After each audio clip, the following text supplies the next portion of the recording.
दोस्तों, हमने पिछली क्लास में राव चंद्रसेन के बारे में थोड़ा बहुत पढ़ा था। राव चंद्रसेन जिसके दो युद्ध होते हैं, एक तो नागौर का युद्ध जो अपने ही भाई से होता है राम से, जिसमें राम युद्ध हार जाता है। फिर अपने ही भाई से लोहावट का युद्ध होता है 1563 में, और उस 1563 वाले में इस बार मेरे दोस्तों पुनः एक बार विजय होता है। राव चंद्रसेन अपने ही भाई उदय सिंह को हराता है। चंद्रसेन गद्दी पर बैठा है, अपने दो भाइयों को युद्ध में हराकर, एक राम और एक उदय सिंह। ये दोनों चंद्रसेन के बड़े भाई थे। ध्यान रखना मेरे दोस्तों, ये दोनों चंद्रसेन के बड़े भाई थे। इसी कारण उन्होंने चंद्रसेन पर आक्रमण किया था कि हमारा अधिकार, पहले राजा हम बनेंगे, राजा ऐसे कैसे छोटा भाई बन सकता है। इस कारण राम और उदय सिंह ने आक्रमण किया। जब ये दोनों भाई असफल रहे और चंद्रसेन की युद्ध में विजय हुई, तो इस दौरान ये दोनों राम और उदय सिंह दोनों के दोनों अकबर के दरबार में चले जाते, अकबर की शरण में चले जाते हैं और अकबर की अधीनता स्वीकार कर लेता है। जब अकबर की ये अधीनता स्वीकार कर लेते हैं तो अकबर इन्हें खुश करने के लिए अब चंद्रसेन के खिलाफ आक्रमण करेगा। और अकबर ये भी चाहता है कि यदि मारवाड़ का राजा चंद्रसेन रहे तो वो मेरी अधीनता स्वीकार कर ले। लेकिन चंद्रसेन राजपूताने का वो राजा है जिसने सबसे पहले अकबर के खिलाफ मोर्चा खोला था। अकबर दबाव बना रहा है राजपूताना के शासकों के खिलाफ अपनी अधीनता स्वीकार करवाने के लिए, और चंद्रसेन ने अधीनता स्वीकार नहीं की। अपने अंतिम समय तक मेरे दोस्तों चंद्रसेन ने अधीनता स्वीकार नहीं की थी। ध्यान रखना, सबसे पहला राजा है राजपूताने का जो अकबर के खिलाफ रहा। हाँ, अकबर अगर ध्यान दे तो अकबर स्वयं इनके खिलाफ है। भाई अकबर के ये कहां खिलाफ है? अकबर ये चाह रहे हैं कि ये स्वतंत्र नहीं रहे, ये मेरे अधीन रहे, स्वतंत्र राजा है। तो एक अच्छी सी डेफिनेशन के तौर पर देखें तो मेरे दोस्तों ये अकबर के खिलाफ नहीं थे, अकबर इनके खिलाफ था। इसी कारण अकबर इनके खिलाफ बार बार आक्रमण के लिए अपने योद्धाओं को भेज रहा था, अपने प्रमुख व्यक्तियों, सेनापतियों को भेज रहा था। कहने के लिए यही कहा जाता है कि ये अकबर के खिलाफ थे। अकबर के खिलाफ कहां थे? क्या कभी इन्होंने दिल्ली पर आक्रमण किया? नहीं किया। तो फिर तो अकबर इनके खिलाफ है। और अकबर किस चीज के खिलाफ है? कि भाई आप स्वतंत्र नहीं रह सकते, आप मेरी अधीनता स्वीकार करो। अब देखो दोस्तों, जो राव चंद्रसेन है गद्दी पर बैठा है, इस राव चंद्रसेन के खिलाफ अकबर द्वारा अलग अलग अभियान भेजे जाते हैं। हम एक नजर डालते हैं उन सभी पर ताकि पढ़ना थोड़ा इजी हो जाए, आपके लिए याद करना थोड़ा इजी हो जाए। राव चंद्रसेन के खिलाफ पहला अभियान भेजा गया 1564 ईस्वी। कब भेजा गया मेरे दोस्तों? 1564 ईस्वी। 1564 ईस्वी में हुसैन कुल्ली खां को भेजा गया। किसे भेजा गया? हुसैन कुल्ली खां को। सबसे पहले हुसैन कुल्ली खां आता आक्रमण करने के लिए। हुसैन कुल्ली खां आता है। कौन आता है? हुसैन कुल्ली खां। इस दौरान राव चंद्रसेन बहादुराजून चला जाता है। कहां चला जाता है? बहादुराजून। जोधपुर दुर्ग छोड़ देता है और बहादुराजून चला गया।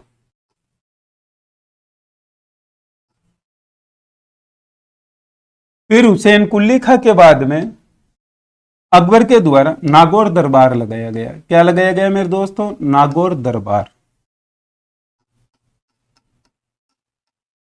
कब लगाया गया? 1570 ईस्वी। 1570 ईस्वी में एक नागौर दरबार लग रहा है। इस नागौर दरबार में चंद्रसेन भी उपस्थित हुआ था, लेकिन उसने अधीनता स्वीकार नहीं की और वापस चला गया।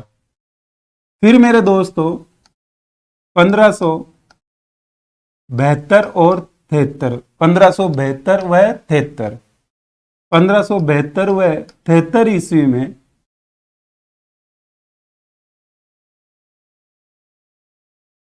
शाह कुल्ली खां आता है। कौन आता है मेरे दोस्तों? शाह कुल्ली खां। केशवदास मेड़ती आता है। केशवदास मेड़तिया, मेड़ता वाला जयमल मेड़तिया था, उसका पुत्र है। केशवदास मेड़ती आता है। और इनके साथ में बीकानेर का शासक रायमल आता है। बीकानेर का शासक रायमल आता है। कौन आता है मेरे दोस्तों? सॉरी, राय सिंह। बीकानेर का शासक राय सिंह आता है। राय सिंह जो है ये बीकानेर का शासक है, यह आएगा। अब ध्यान देना आप, अब रावचंद्र सेन स्वयं वापस एक आक्रमण करने के लिए आ रहा है। कहां? अजमेर पर। चंद्रसेन ने अजमेर पर आक्रमण किया और अजमेर में भीलों का एक लीडर था जो उपद्रव कर रहा था, मादलिया भील। उस मादलिया भील के उपद्रव को शांत किया। अजमेर, चंद्रसेन अजमेर के कुछ भूभाग पर अधिकार करता है जहां मादलिया भील था। कौन था मेरे दोस्तों? मादलिया भील। इस मादलिया भील के उपद्रव को शांत किया।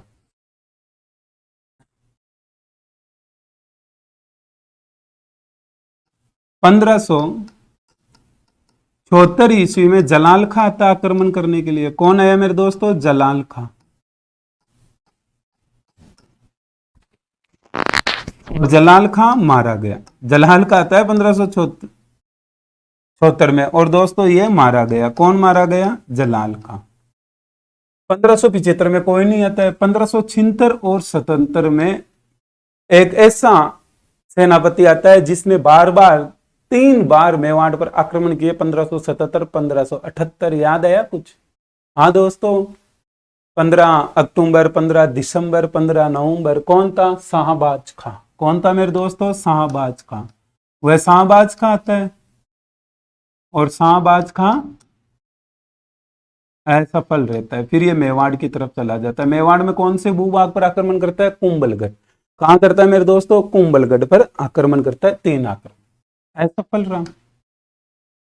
कब आया ये? 1576 और 77 में।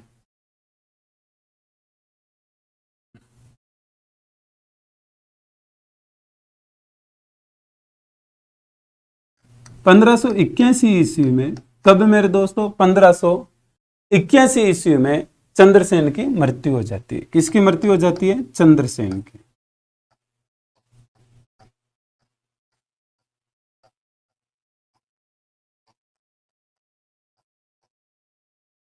आप ध्यान देना कितना इजी हो चुका है चंद्रसेन को पढ़ना। अब आपके लिए आपको ये एक छोटा सा चार्ट बनाना है और चंद्रसेन कंप्लीट। नोट्स तो आपको दिए जा रही हैं मेरे दोस्तों, तो आपको नोट्स नहीं बनाने की जरूरत है। अगर आप बनाओ तो सबसे अच्छा है, क्योंकि आप अपने हाथ से लिखोगे तो इजी रहेगा याद करने में। और सर भी आपसे कहते रहते हैं कि नोट्स लिखना अच्छा रहता है। अगर आपको पीडीएफ दी जा रही है और आप उससे नोट्स बनाओ तो सबसे अच्छा है, क्योंकि आपको याद होंगे मेरे दोस्तों। तो ये पूरा जो फॉर्मेट है आपको ये अच्छे से ध्यान में रहना चाहिए। फिर ऐसा कुछ भी नहीं बचा है कि जो चंद्रसेन से संबंधित नहीं है। क्या ध्यान रखना है कि 1564 हुसैन कुली खां आ रहा है आक्रमण करने के लिए। 1572-73 में शाह कुली खां, केशवदास मेड़तिया, राय सिंह आ रहा है बीकानेर से। अजमेर का मादलिया भील जो उपद्रव करके इसके उपद्रव को शांत किया जा रहा है। फिर इसके बाद में मेरे दोस्तों 1574 इसमें जलाल खां युद्ध करने के लिए आता है जो मारा जाता है। फिर 1576-77 में शाहबाज खां आता है जो असफल रहता है। फिर 1581 इसमें चंद्रसेन की मृत्यु। किसकी मृत्यु मेरे दोस्तों? चंद्रसेन की मृत्यु हो जाती है सचियाव गांव में, सारण की पहाड़ियों में। तो हम अब सबसे पहले पहला अटैक पढ़ेंगे 1564 में, हुसैन कुली खां। कौन है मेरे दोस्तों? हुसैन कुली खां। ध्यान देना 1564 ईस्वी में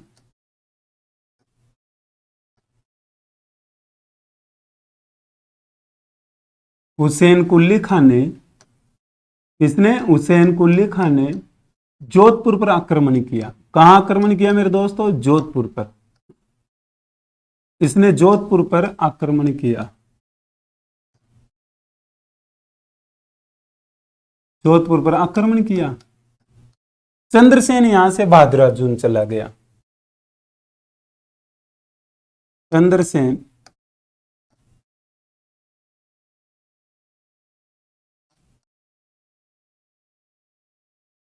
भाद्राजून चला गया। लो भाई, चंद्रसेन कहां चला गया? भाद्राजून। अब चंद्रसेन भाद्राजून चला गया है दोस्तों। अब अगर हम ध्यान दें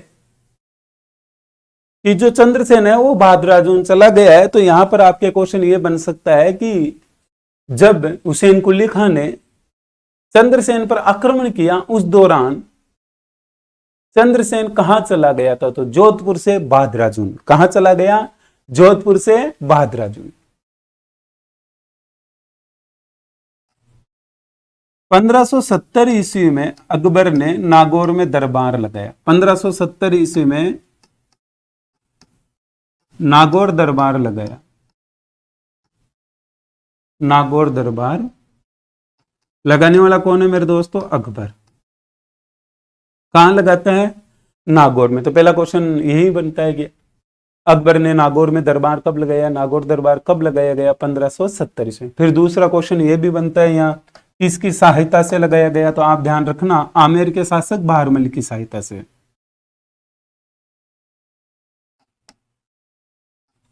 आमेर के शासक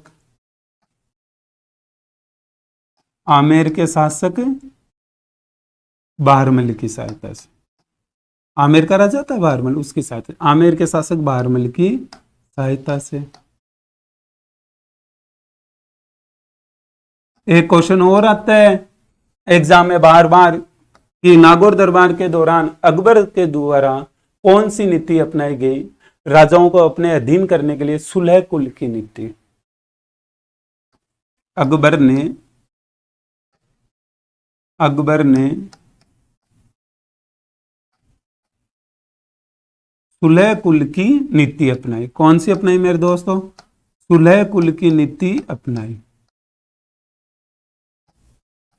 लो भाई, सुलह कुल की नीति अपनाई। किसने अपनाई? अकबर ने। फिर इसके अलावा नागौर दरबार लगाया क्यों गया? क्योंकि राजपूताना के जो शासक है उन्हें अपनी अधीनता स्वीकार करवाने के लिए।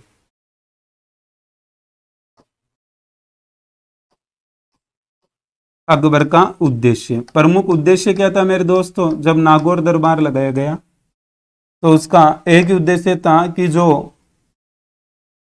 राजपूताना के शासक है वो अधीनता स्वीकार करे।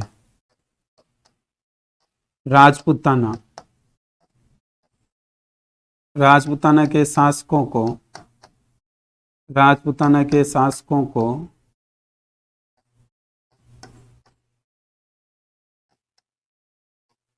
अधीनता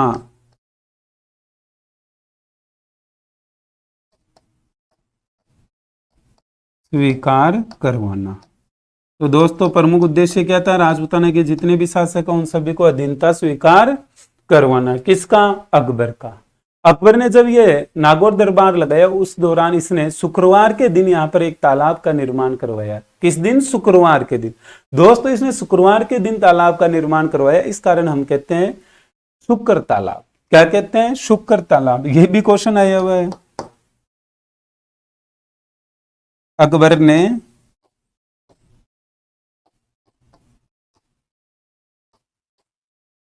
शुक्र तालाब का निर्माण करवाया।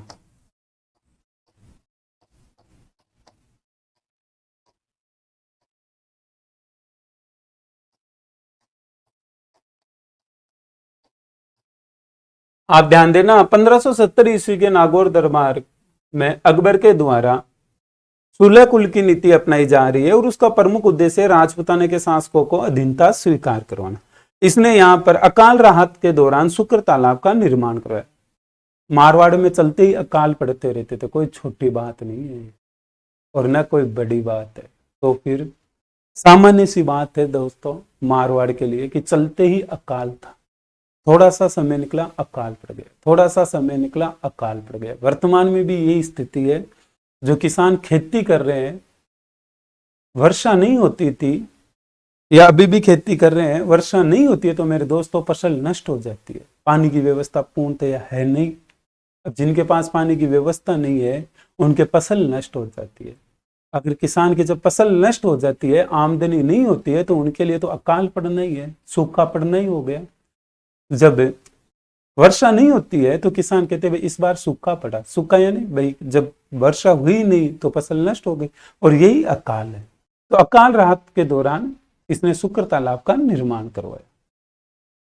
आमेर के शासक बहारमल की सहायता से नागौर दरबार लगाया गया। अब हम देखते हैं कि जो नागौर दरबार लगाया गया इसमें राजपूताने के कौन कौन से शासक है जिन्होंने अधीनता स्वीकार की अकबर की।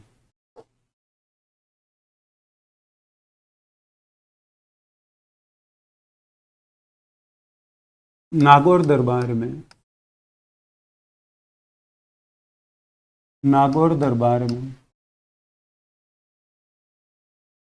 अकबर की अधीनता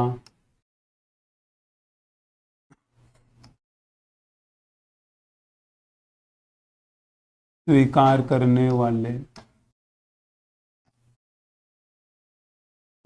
करने वाले शासक।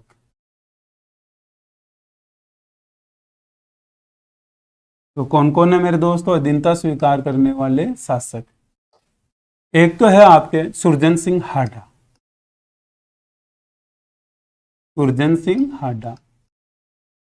हाडा है, हाडा या तो कोटा में है या बूंदी में। हाडाओं के कारण कोटा बूंदी वाला भूभाग क्या कहलाया? हाड़ौती। तो सुरजन सिंह हाडा मेरे दोस्तों कोटा से थे। कहां से थे? कोटा से। एक था हरिराय सिंह भाटी। कौन है मेरे दोस्तों? हरिराय सिंह भाटी। भाटी कहाँ है? जैसलमेर। भाटी कहाँ है मेरे दोस्तों? जैसलमेर। तो ये लो भाई राय सिंह भाटी जैसलमेर से है, तो हम लिख लेते हैं राय सिंह भाटी जैसलमेर। तो नेक्स्ट हमारे बीकानेर के कल्याणमल है। वही कल्याणमल जिन्होंने शेरशाह सूरी की अधीनता स्वीकार की और मालदीव को युद्ध में हरवाया। कल्याणमल कहां से मेरे दोस्तों? कल्याणमल है बीकानेर से। कहां से? बीकानेर से। कल्याणमल ने तो अपने 2 पुत्रों को भी अकबर के साथ भेज दिया था। एक पुत्र था राय सिंह। कौन था? राय सिंह बड़ा बेटा। छोटा बेटा था पृथ्वी सिंह। पृथ्वी सिंह किताबें लिखता था, किताबें लिखने का शौक था पृथ्वी सिंह राठौड़ को।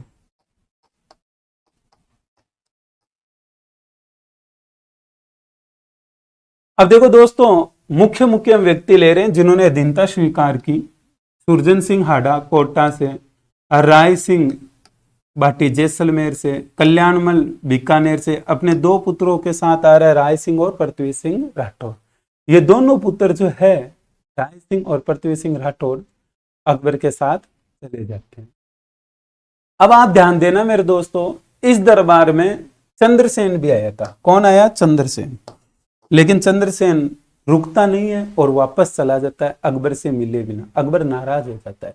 बाद में अकबर को पता चलता है कि यार चंद्रसेन तो आया लेकिन चंद्रसेन स्वयं चला गया और मेरे से मिला भी नहीं।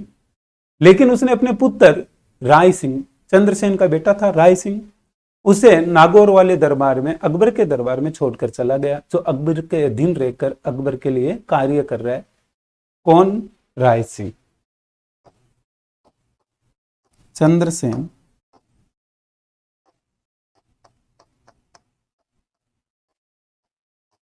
नागौर दरबार में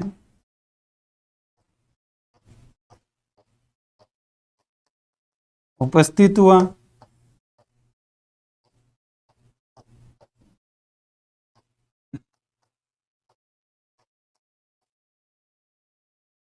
लेकिन वापस चला गया।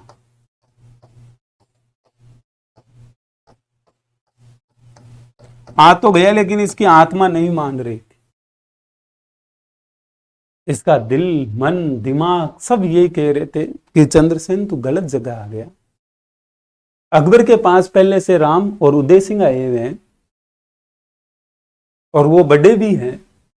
हिंदू संस्कृति ये कहती है कि राजपाट पर पहला अधिकार बड़े बेटे का है और हो सकता हो कि अकबर इन दोनों में से किसी को राजा बना दे। और दूसरी बात यह कि चंद्रसेन अगर तू अधीनता स्वीकार कर लेगा तो आने वाले जो और शासक है फिर वो अधीन ही रहेंगे। हो सकता हो किसी न किसी रियासत में कोई ना कोई अकबर के खिलाफ तैयार हो रहा हो, कल उसकी भी कमर टूट जाएगी। चंद्रसेन को रियलाइज होता है और चंद्रसेन यहां से वापस चला जाता है। जब चंद्रसेन वापस जा रहा था तो उसका पुत्र था उसके साथ राय सिंह, उसे वो नागौर दरबार में छोड़कर चला गया।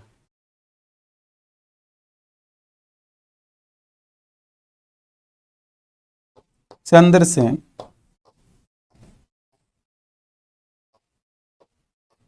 अपने पुत्र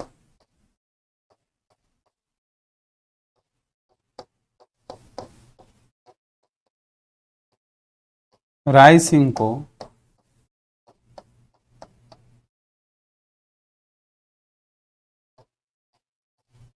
नागौर दरबार छोड़ा, वे नागौर दरबार में छोड़ गया। चलो ये लिख लेते हैं, नागौर दरबार में छोड़ गया। अब राय सिंह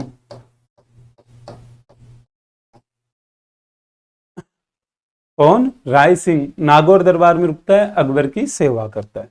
ये वही राय सिंह है दोस्तों जो 1583 ईस्वी वाले दत्तानी के युद्ध में जगमाल का साथ देते हुए मारा गया। जगमाल का साथ दिया था इसने, किसके खिलाफ? सिरोही के सुल्तान के खिलाफ, सुल्तान देवड़ा। राय सिंह मारा जाता है, हमने वहां पढ़ लिया। चंद्रसेन वापस चला गया है। अकबर को जब यह बात पता चली, अकबर ने बोला आक्रमण किया जाए। तो कहा साहब आक्रमण के लिए किसे भेजोगे? कहा कि मारवाड़ के पास में कौन सी जगह है अपने? कहा अजमेर। तो अजमेर में कौन है? कि कानखला, कि कानखला को बोलो आक्रमण करे। कानखला आक्रमण करने के लिए आ रहा है चंद्रसेन पर। चंद्रसेन सिवाना चला जाता है। कहां चला जाता है मेरे दोस्तों? सिवाना।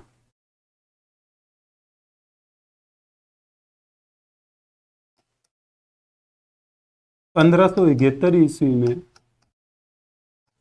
अजमेर का सूबेदार कौन आ रहा है दोस्तों? अजमेर का सूबेदार। 1571 ईस्वी में अजमेर के सूबेदार, अजमेर के सूबेदार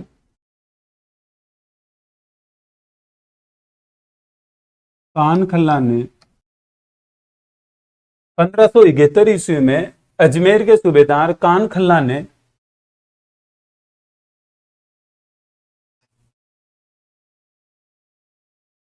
चंद्रसेन पर आक्रमण किया।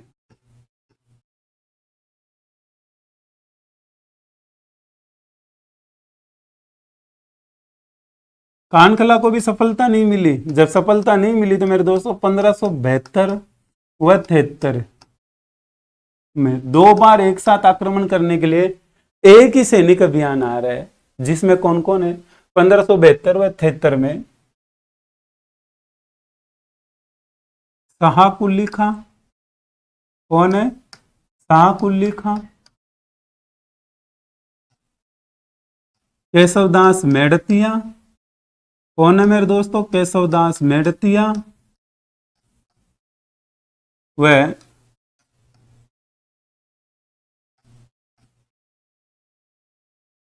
बीकानेर का राय सिंह।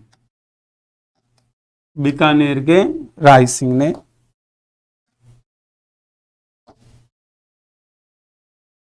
बीकानेर के राय सिंह ने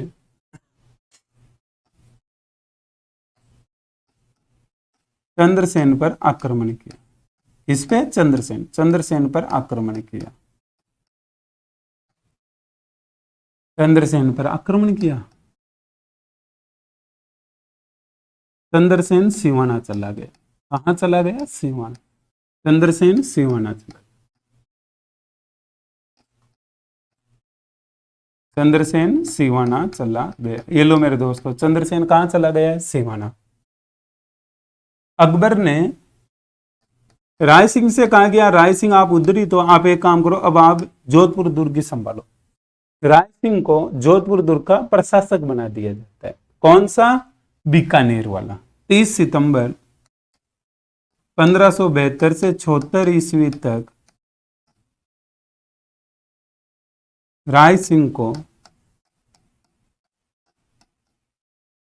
कहां का है? बीकानेर वाला। कोई इसके पुत्र को मत ले लेना भाई, पुत्र तो दत्तानी वाले युद्ध में मारा जाता है और वो अकबर की सेवा में, लेकिन पुत्र को थोड़ी भेजेंगे आक्रमण करने के लिए। 30 सितंबर 1572 से 76 ईस्वी तक राय सिंह, कौन मेरे दोस्तों? राय सिंह को जोधपुर का प्रशासक बनाया गया।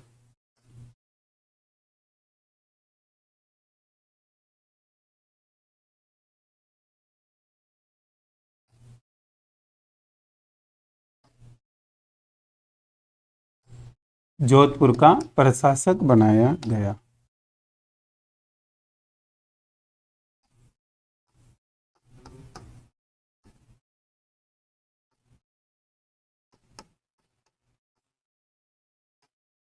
जोधपुर का किसे प्रशासक बनाया गया मेरे दोस्तों?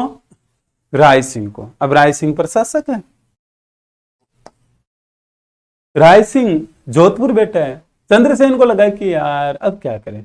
चंद्रसेन ने अजमेर पर आक्रमण कर दिया। किस पर आक्रमण कर दिया? अजमेर। अजमेर में एक मादलिया भील था जिसने उपद्रव कर रखा था, उसके उपद्रव को शांत किया। दोस्तों, मादलिया भील के उपद्रव को शांत करने वाला कौन है? चंद्रसेन। चंद्रसेन ने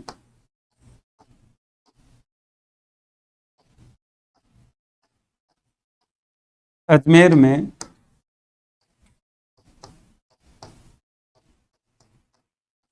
मादलिया भील के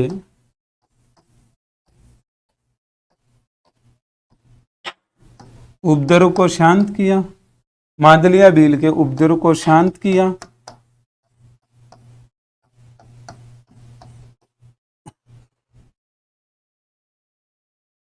अकबर को पता चला यार चंद्रसेन तो अजमेर पर आक्रमण कर दिया।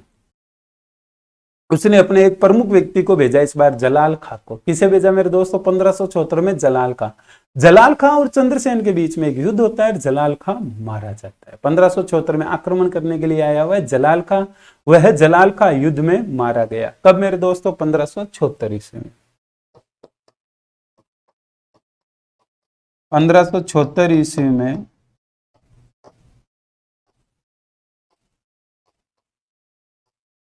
जलाल खां चंद्रसेन से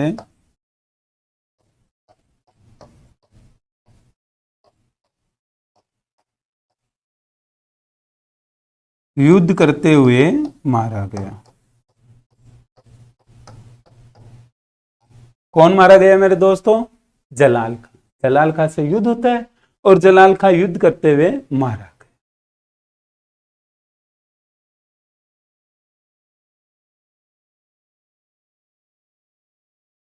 जलाल खां मारा गया। अब 1575 में कोई नहीं आता, कोई सैनिक अभियान नहीं भेजा जाता है। किसके खिलाफ? चंद्रसेन। 1576-77 में एक अभियान भेजा जा रहा है और उस अभियान में आने वाला है शाहबाज का। कौन है? शाहबाज का, जो असफल होता है और मेवाड़ चला जाता है। मेवाड़ पर इसने 3 आक्रमण किए थे।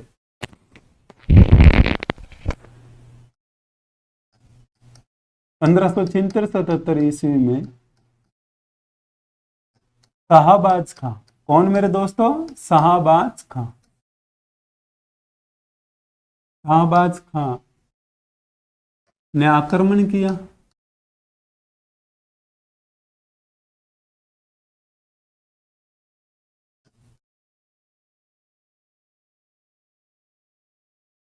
लेकिन असफल रहा। असफल रहा।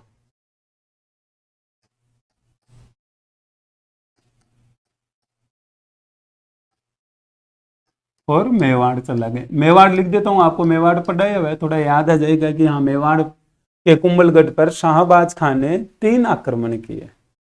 मेवाड़ चला गया। ठीक है दोस्तों, ये लोग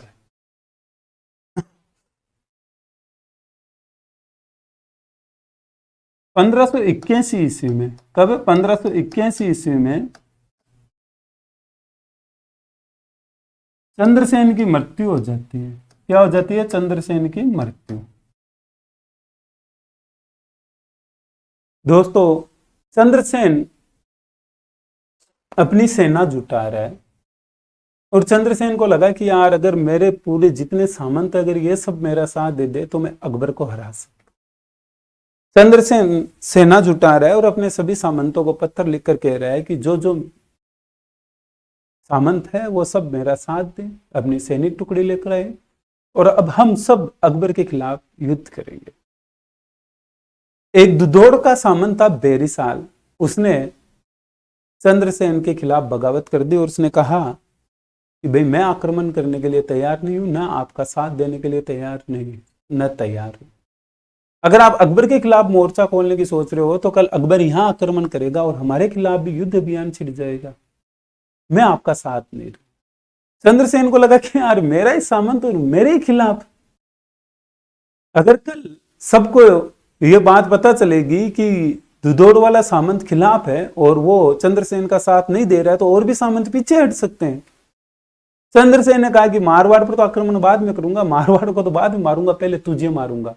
दुदोड़ वाले सामंत को जब ये बात पता चली बेरीशाल को कि चंद्रसेन मेरे ऊपर आक्रमण करने के लिए आ रहा है, तो वो स्वयं जाता है, नतमस्तक प्रणाम करता है, माफी मांगता है और शाम के समय खाने पर बुलाता है।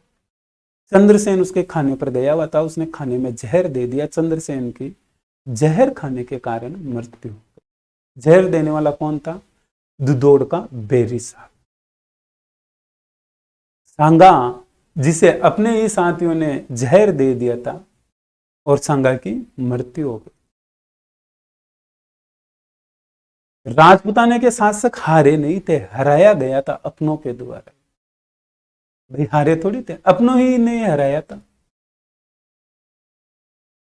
चंद्रसेन की मृत्यु कहां हुई मेरे दोस्तों? सचियाव गांव। कहां हुई? सचियाव गांव में, सारण की पहाड़ियों में, सारण की पहाड़ियों में।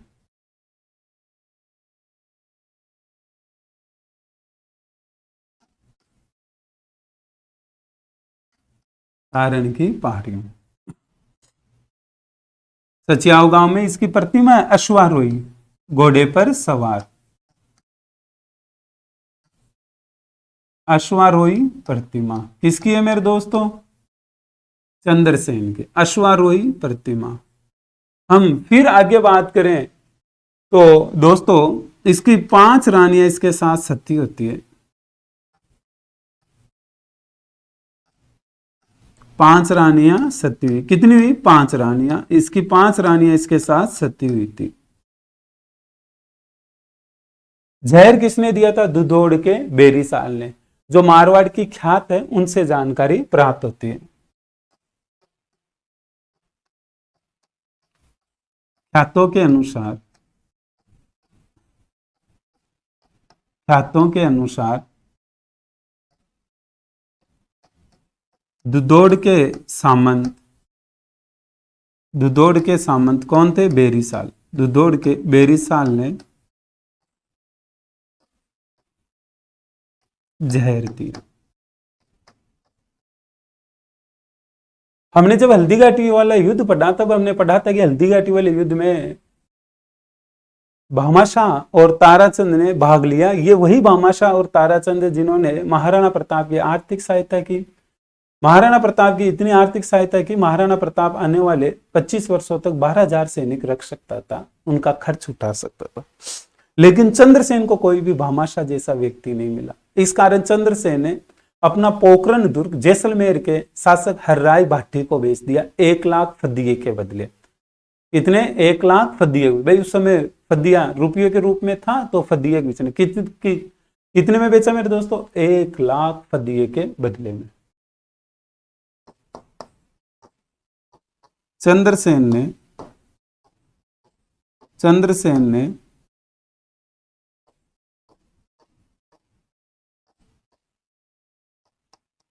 अपनी आर्थिक स्थिति सुधारने के लिए, अपनी आर्थिक स्थिति सुधारने के लिए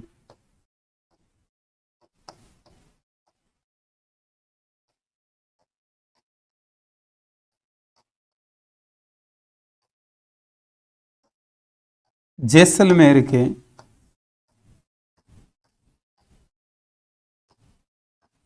शासक या राजा हर्राय भाटी को, इसे हर्राय भाटी को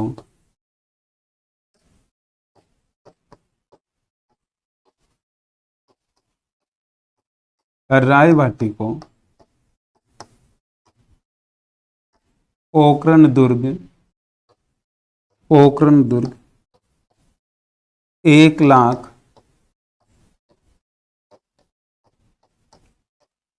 फद्दिये के बदले, 1 लाख फद्दिये के बदले बेच दिया।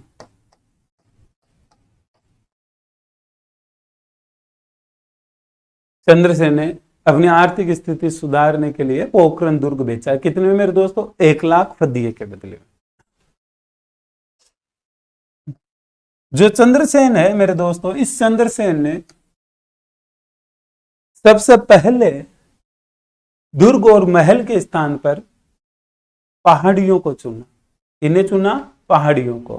राजपूताना का प्रथम शासक है महाराणा प्रताप। हल्दी घाटी वाले युद्ध 1576 के बाद में गिरवा की पहाड़ियों में रहने लगे, फिर गागरोन पहाड़ियों में रहे। लेकिन उनसे पहले कौन है? मारवाड़ का राजा चंद्रसेन।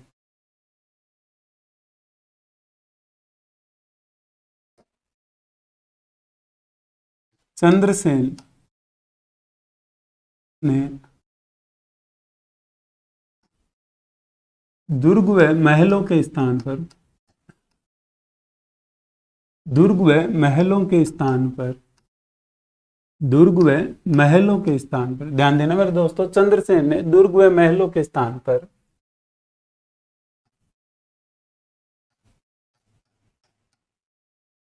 पहाड़ियों को चुना। वहीं निकला था इसका अधिकतर समय।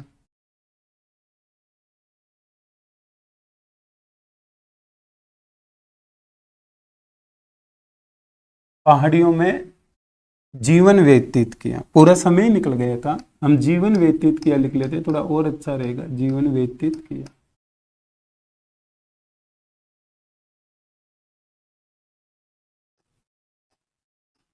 चंद्रसेन के अन्य नाम है उपनाम। चलो उपनाम लिखते हैं। उपनाम। चंद्रसेन के उपनाम क्या है मेरे दोस्तों? इसे मारवाड़ का प्रताप कहा जाता है। क्या कहा जाता है? मारवाड़ का प्रताप। सबसे पहले लिखते हैं मारवाड़ का प्रताप। लो भाई, मारवाड़ का प्रताप। प्रताप का अग्रगामी भी कहा जाता है। प्रताप से पहले इसने अकबर के खिलाफ विद्रोह कर दिया था, अधीनता स्वीकार नहीं की थी। प्रताप का अग्रगामी, प्रताप से आगे आगे चला था। मारवाड़ का बुला बिसरा राजा भी कहा जाता है। भाई गद्दी पर कभी बैठना ही नहीं हुआ इसका। मारवाड़ का बुला बिसरा राजा, मारवाड़ का बुला बिसरा राजा। इसी कारण इसे कहते हैं विस्मृत नायक। क्या कहते हैं मेरे दोस्तों? विस्मृत नायक।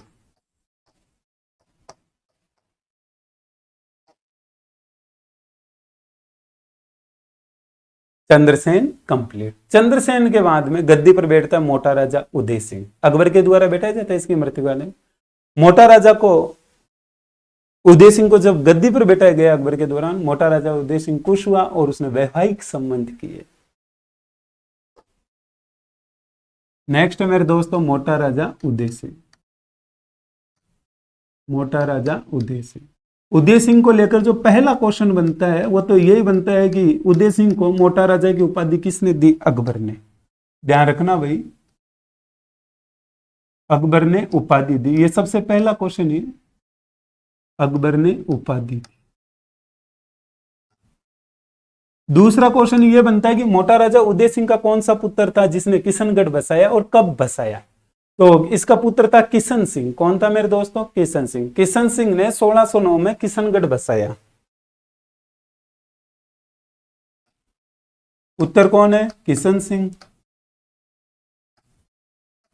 उत्तर किशन सिंह ने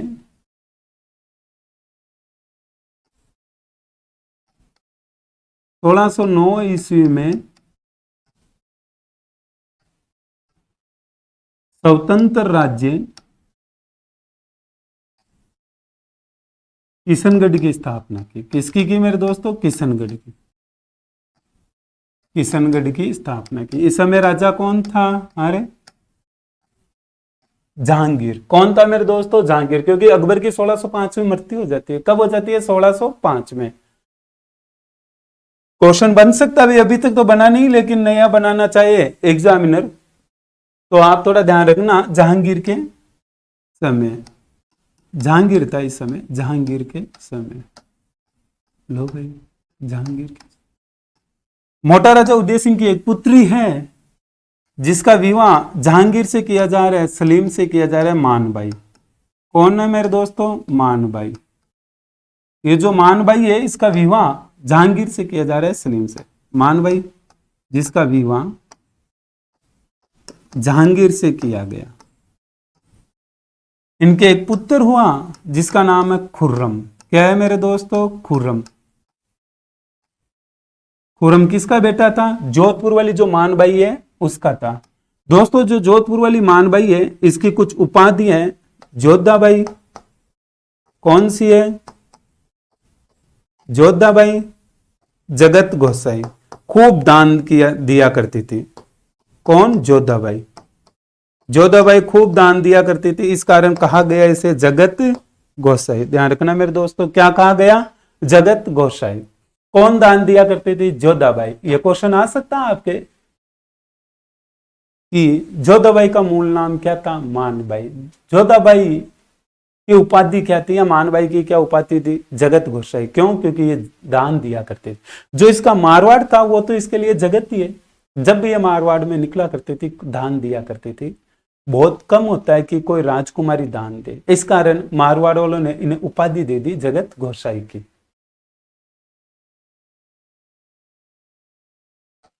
दोस्तों जो मोटा राजा उदय सिंह है यह मारवाड़ का पहला राजा है जिसने अकबर की अधीनता स्वीकार की और वैवाहिक संबंध किए।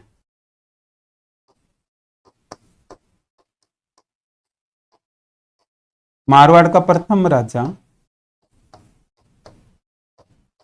भाई क्वेश्चन बनते हैं इस उदय सिंह से, चंद्रसेन से, नागौर दरबार से सर्वाधिक आए हुए। मारवाड़ का प्रथम राजा जिसने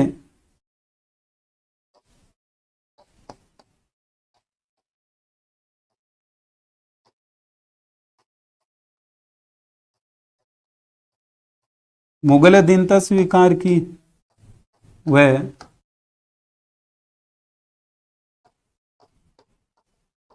वैवाहिक संबंध किए।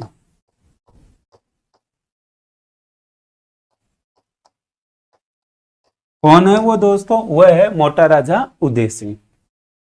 दोस्तों ये जो मोटा राजा उदय सिंह है इसी के समय मलिनाथ पशु मेला प्रारंभ हुआ। इसके काल में, मोटा राजा उदय सिंह के काल में, हमने मलिनाथ जब पढ़े थे तो वहां पर लिया था मलिनाथ पशु मेला, वहां जिक्र भी कर लिया था। लेकिन एक बार एग्जाम में क्वेश्चन आया हुआ है मलिनाथ पशु मेला किसके काल में प्रारंभ हुआ? तो मोटा राजा उदय सिंह के काल में। ध्यान रखना इसके काल में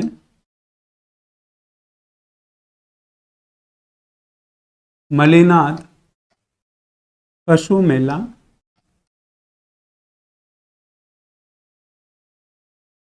प्रारंभ हुआ। मोटा राजा उदय सिंह का एक अभियान भी है। इसने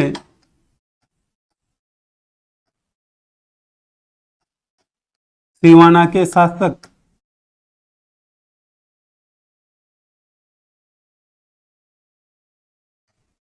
कल्ला रायमलोत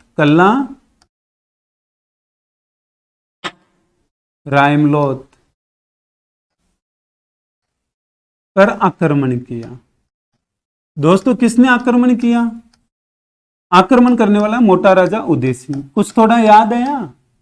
चंद्रसेन का छोटा भाई रायमल जिसे सिवाना दिया गया, उसी रायमल का बेटा है कल्ला, इसलिए यहां पर नाम लिया गया कल्ला रायमलोत, जिससे पता चले भाई कल्ला किसका बेटा है? रायमल का बेटा है।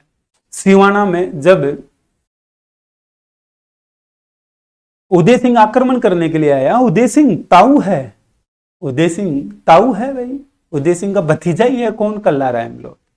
कल्ला रायमलोत युद्ध करता है, युद्ध करते हुए मारा जाता है। साका हुआ यहां पर। क्या हुआ? साका। सिवाना का दूसरा साका।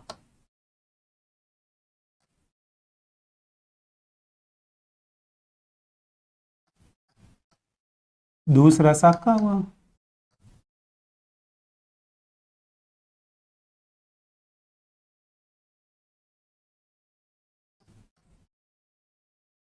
कल्ला रायमलोत मारा गया। कौन मारा गया मेरे दोस्तों? कल्ला रायमलोत मारा गया। दोस्तों आप ध्यान रखना कल्ला रायमलोत यहां पर मारा गया, लेकिन मरने से पहले मरसी लिखवाए। कल्ला रायमलोत ने, किसने मेरे दोस्तों? कल्ला रायमलोत ने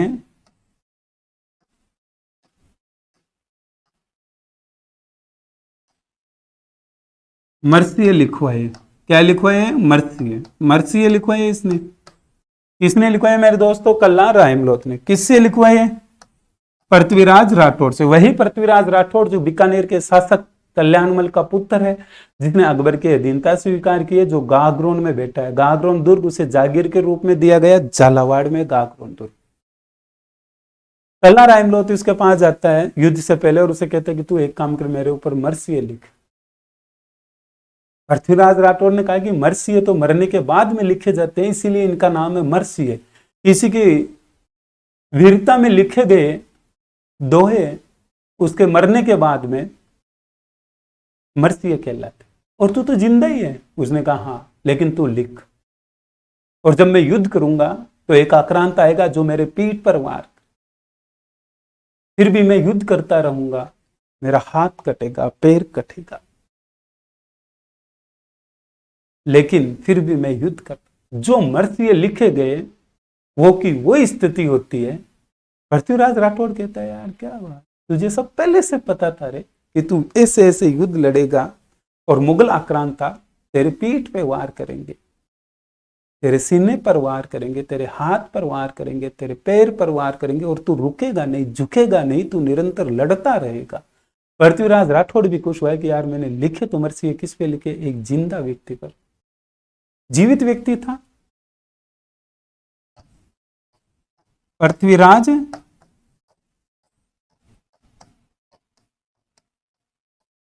राठौड़ ने लिखे। किसने लिखे मेरे दोस्तों? पृथ्वीराज राठौड़ ने। किसके ऊपर लिखे थे?